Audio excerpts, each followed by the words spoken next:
Hi investment traders, welcome back to the channel. कैसे हैं आप लोग और कैसा रहा आज का ट्रेडिंग डे? कल आप लोगों के लिए एक मैंने वीडियो पोस्ट किया था और उसमें दो स्टॉक्स आपको दिए थे। पहला स्टॉक था coins technology.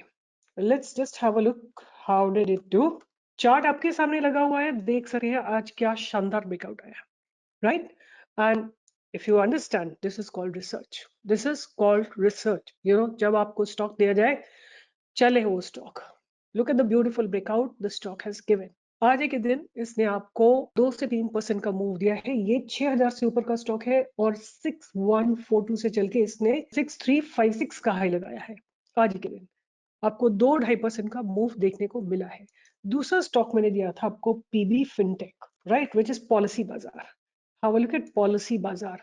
If you look at the smaller time frame, you will see how beautifully it just blasted. आपके सामने देखिए इस स्टॉक ने क्या शानदार मूव दिया था। ऑलमोस्ट लाइक 1875 से लेके 2000 तक का मूव आपको दिया था। मतलब 125 का मूवमेंट अगर दिया था, अगर आप इसको ट्रैक कर रहे होते, you can have made easily good money. और अगर हम पास्ट बैरियर्स की बात करें तो 1933 से चल के इसने 2000 का आपको टारगेट दिया था और ये एफएनओ का स्टॉक है। Imagine the kind of money you can make. और प्रीमियर एनर्जी, मैंने आप लोगों को प्रीमियर एनर्जी भी दे रखा है और कई लोग लिख रहे हैं कि ये दे क्यों रहे हो, ये आप स्टॉक दे क्यों नहीं है ये, है ना? दे इसलिए रही हूँ कि मुझे अच्छा लग रहा है, इसका जो बिल्डअप है वो स्ट्रॉन्ग लग रहा है।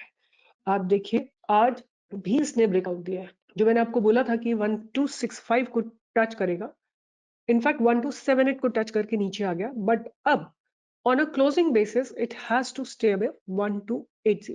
1280 के ऊपर अगर ये स्टॉक रुकेगा तो आपको इसमें अच्छे मूवमेंट आते हुए दिखाई देंगे। तो आप देख सकते हैं the kind of research that has been done for you. I ask you people, ऐसा कौन सा यूट्यूबर है जो आपके लिए इस तरह की रिसर्च पोस्ट करता है? कोई है तो लिखिए कमेंट बॉक्स में। I will also go and see the research, क्या करते हैं, रिसर्च कैसे देते हैं। आपको बोलेंगे कि मेरा प्रीमियम चैनल ज्वाइन करो, कुछ देंगे इन्फॉर्मेशन, कुछ नहीं देंगे, या जो नहीं चलने वाले हैं वो देंगे और बोलेंगे कि अब आप हमारा प्रीमियम चैनल ज्वाइन करो। We have nothing, we just want to educate you in the stock market. अब आते हैं आज की रिसर्च के ऊपर, राइट? पहले उससे पहले एक बार निफ्टी की बात कर लेते हैं कि आज निफ्टी में क्या लग रहा है और किस सेगमेंट में ब्रेकआउट आया है, राइट? निफ्टी आपके सामने लगी हुई है। Although the buildups are strong, but एक बहुत स्ट्रॉन्ग बैरियर है निफ्टी को 24,350 के आसपास। ये बैरियर क्रॉस होना जरूरी है। अगर ये बैरियर क्रॉस नहीं होता है तो आप देख सकते हैं कि यहाँ से एक रिवर्सल हो सकता है। उसके बाद 24,550 पे नेक्स्ट बैरियर है। वहां पे अगर नहीं रुकती है निफ्टी तो क्रॉस करके 25,000 को टच करने चली जाएगी। बट आने वाले 4 दिन जो है वीक के थोड़े से डाइसी रहने वाले हैं, तो आपको ध्यान से डेट करना है। सेल ऑन राइज की सिचुएशन बन सकती है, बट अभी उसके बारे में कुछ नहीं बोला जा सकता। The important levels that you need to keep on radar are 24,350 and 24,550। और नीचे की तरफ की बात करें तो 24,000 के लेवल्स बहुत इंपॉर्टेंट है। और अगर आज बात करें कि ऑप्शंस में कैसे डेवलपमेंट्स हुए, तो मेजरली क्या हुआ है कि put writers are quite strong at this point of time. मैं आपको दिखाती हूँ व्हाट रियली हैपेंड। अगर आप देखेंगे तो आज की डेट में पुट राइटर्स बहुत स्ट्रॉन्ग है, बहुत स्ट्रॉन्ग डेवलपमेंट्स हुए पुट राइटर में। आप देखिए आज 1 लाख 1 लाख 1 लाख ये सारे ऑप्शन राइटर्स यहाँ पे आए हैं। These are all put writers which have entered in the market. Huge put writing. अगर हम कॉल राइटर्स की बात करें, there are call writer at 24,600। तो कॉल राइटर्स इतने स्ट्रॉन्ग नहीं है जितने कि पुट राइटर्स हैं। तो मार्केट का स्टांस पॉजिटिव लग रहा है, बट केयरफुल रहने वाली बात है। According to our calculation, according to our discussion at the back end team, we feel that there could be sell at rise or possibility. Anyway, कल लाइव मार्केट में देखेंगे क्या होता है, डेटा को रीड करेंगे, उसके बाद जजमेंट करेंगे कि हमको क्या करना है। बट मैं आपसे जो स्टडी करने जा रही हूँ, 2 स्टॉक्स को स्टडी करूंगी जो रिसेंटली लिस्ट हुए हैं एनएससी पे। First stock is EIEL, right? Enviro infra engineering limited, right? ये 3,900 करोड़ की कंपनी है। पी इज रफली about 36.7, ROC is about 47.4 and ROE is about 50.8. I was reading comments, somebody has written, आप इतना detail क्यों पढ़ते हो? आप मत सुनो, किसी को सुन के फायदा होगा, राइट? आपको नहीं सुनना है मत सुनो, आप स्किप कर दो, right? But I will study, because आप लोगों को आदत क्या है कि पका पकाया खाना मिल जाए खा के, और फिर उसको मैनेज कैसे करना वो आपको ना समझ में आए। मैं स्टडी करूंगी, this is my style and this is my way of telling you people that learn about stock market. If you don't want to learn, your choice. आपके पास हमेशा ऑप्शन है ना स्किप करने का, कर दो skip, right? But I am gonna study the whole thing because I feel it's like being a persistent mother. अपने बच्चे को कुछ ना कुछ खिलाती रहती है तो फिर जब तक आदत नहीं पड़ जाती, right? I am gonna be like that. तो मैं स्टडी करूंगी, आपको नहीं सीखना है मत सीखो, बट जिसको सीखना है उसको तो फायदा हो ना कम से कम। सो पहले बात करेंगे कि ये EIEL करती क्या है कंपनी। तो this company is establish in 2009। आप लोगों को तो ये भी नहीं पता होगा जो सज्जन ये लिख रहे हैं कि क्यों पढ़ते हो ये सारा, कि कौन सी कंपनी किस स्पेस में डील करती है, राइट? और फिर आप लोग आके लिखते हो कि लॉस हो गया मेरा। अरे, आपको आता ना पता, आप लॉटरी खेलने आए हो यहाँ पे, तो ऐसे ही होगा आपके साथ। Established in 2009, Enviro Infra Engineers engaged in design, construction, operation, and maintenance of water and water waste, water treatment plants, and water supply projects for government agencies. अगर इनके बिजनेस प्रोफाइल की बात करें तो they specialise in designing, construction, operating and maintaining water and water waste water treatment project. तो अब बात करते हैं इनके बाकी के फंडामेंटल्स की, right? I would be concentrating on their sales, right, and how are their operating profit margins. 2020 में सेल्स थी 108 करोड़ की, जो बढ़ के मार्च 2024 में 7 टाइम्स हो गई थी, 4 साल के अंदर 729 करोड़ पे। और अगर हम बात करते हैं कि ऑपरेटिंग प्रॉफिट की, तो 10 करोड़ से बढ़ के 166 करोड़, मतलब 10 टाइम हो गया था इनका ऑपरेटिंग प्रॉफिट। और ऑपरेटिंग प्रॉफिट मार्जिन की बात करें तो 9% से बढ़ के 23% हो गया था। There could be a possibility because the IPO आ रहा था, तो fundamentals might have been tweak. अगर हम EPS की बात करें तो EPS थोड़ा सा डिक्लाइन हुआ है, विच इज फाइन। अगर हम बात करते हैं रिजर्व्स की, तो रिजर्व्स लगातार ग्रो कर रहे हैं, बट इनके borrowings have also grown recently, right? Cash from operating activity in the recent year, March 2024 में नेगेटिव था। और प्रॉफिट फ्रॉम ऑपरेशंस की बात करें तो लगातार बढ़ रहे हैं। तो हैं छोटे छोटे से एक दो रेड फ्लैग्स हैं, because cash from operating activity negative है, which is not a good thing. Debtor days की बात करें तो 61 से घट के 52 पे आ गए हैं। और अगर हम बात करते हैं इनके ROCE की, तो वो है 47% पे। अब बात करते हैं कि प्रोमोटर्स की होल्डिंग कितनी है। 70% की है। FI's holding is 2.62, DI's holding is 10.85 and public holding is 16.46। ये पहला स्टॉक था, EIEL। I'll just read out the name again, मुझे अभी याद नहीं हुआ है ढंग से। Enviro infra engineers limited. दूसरा स्टॉक जिसकी मैं बात करूंगी उसका नाम है KMEW, right, knowledge marine engineering works limited. 2355 crore की कंपनी है। पी थोड़ी सी ज्यादा है, 73 की। ROC is about 24, ROE is about 25.8। किस स्पेस में काम करते हैं?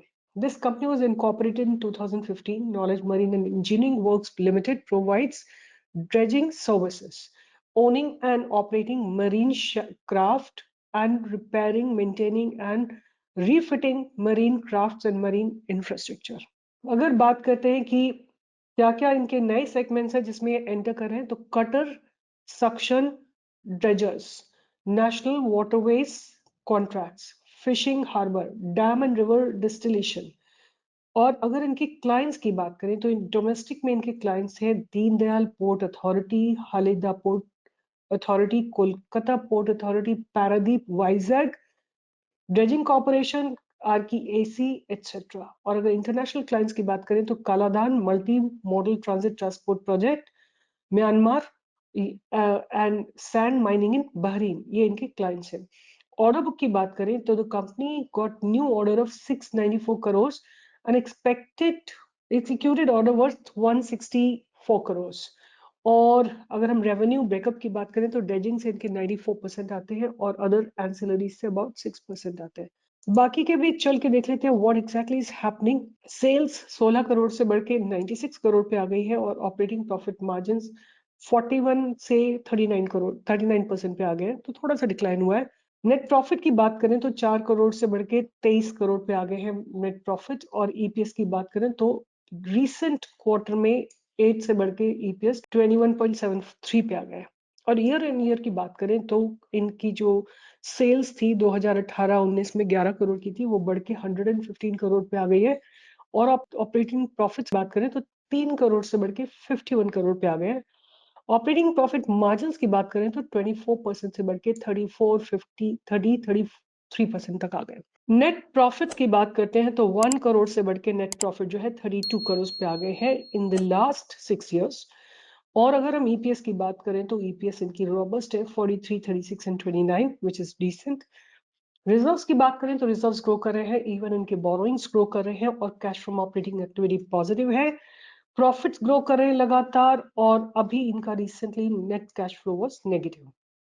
और अगर हम बात करते हैं प्रमोटर्स होल्डिंग की तो प्रमोटर्स ने अपनी होल्डिंग को थोड़ा सा डाइल्यूट किया है, 73 से 72 से 67 पे आके अब 60.66% पे है। एफआईएस ने अपनी होल्डिंग को इंक्रीज किया है, डीआईएस ने अपनी होल्डिंग को थोड़ा इंक्रीज किया है 2.83% एंड पब्लिक ने भी अपनी होल्डिंग को थोड़ा सा डिक्लाइन किया है।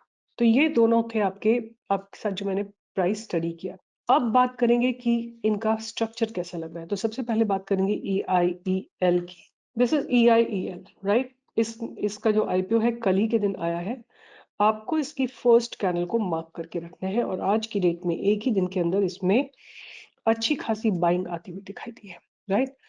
ये बाइंग आती हुई दिखाई दी है, फंडामेंटल्स ठीक ठाक लगते हैं। आप इसमें 233 के ऊपर बाइंग की अपॉर्चुनिटी ढूंढ सकते हैं और अगर ये 200 के नीचे जाता है तो आप इसको एग्जिट कर सकते हैं क्योंकि फंडामेंटल्स डिसेंट है। मैं इसमें 240, 250, 260, 270, 280, 290, 300 तक के टारगेट्स आने वाले समय में एक्सपेक्ट करती हूँ और मैंने आपको बता दिया स्टॉप लॉस इसका 200 रहेगा, राइट। दूसरा स्टॉक जिसकी हमने बात की है वो है KME, knowledge marine and engineering. So here is the stock. आप देख सकते हैं ये इसका आईपीओ कैंडल है और आज इसने अपनी आईपीओ कैंडल के ऊपर वॉल्यूम के साथ ब्रेकआउट दिया है। ये वॉल्यूम्स आए हैं आज के दिन जब ये स्टॉक थोड़ा करेक्ट करा था तो वॉल्यूम्स लो थे, आज वॉल्यूम के साथ ब्रेकआउट दिया है तो आपकी बाइंग की अपॉर्चुनिटी यहीं पे आएगी 2200 के आसपास। पहला टारगेट आपका रहेगा आज का है which is 2350 के ऊपर आप इसमें 2500, 2750, 3000 के टारगेट्स आते हुए देख सकते हैं और आपका एक्यूमुलेशन जोन रहने वाला है 1900 का। So ये दो स्टॉक ही रहेंगे मेरे रडार पे। बहुत ज्यादा और भी थे बहुत सारे stocks but I filtered out of them the best जिनमें मुझे सब चीजें ऐसा लग रहा था कि much better than others and from there I pulled out these two stocks. So KMEW and EIEL, right. इन दोनों को आप रडार पे रख सकते हैं अगर आपको मेरा काम अच्छा लगता है, आपको लगता है कि मैं जेन्युइनली आपके लिए हार्ड वर्क करती हूँ, फिल्टर आउट करती हूँ best stocks, then please give a thumbs up, like share and subscribe. अभी हमने अपना नवंबर बैच शुरू किया था and I asked people that how did you come across stock pro. So out of them, 23% people said that they have been referred by family and friends. And I understand that you are the people who have referred Stockbrook then. So thank you. Thanks a lot. You know, it's not my growth, it's your growth as well. It's the growth of the person whom you told about this channel, right? उसने भी कुछ सीखा है, उसने भी कुछ learn किया, उसने भी कुछ earn किया है।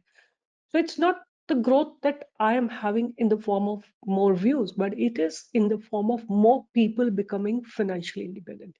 So you keep doing your bit and I will do my bit to best of my ability. Best of the best stock आपको निकाल के दूंगी और I cannot trade in any one of them. All research for you guys, absolutely free. Take care and see you in the live market tomorrow.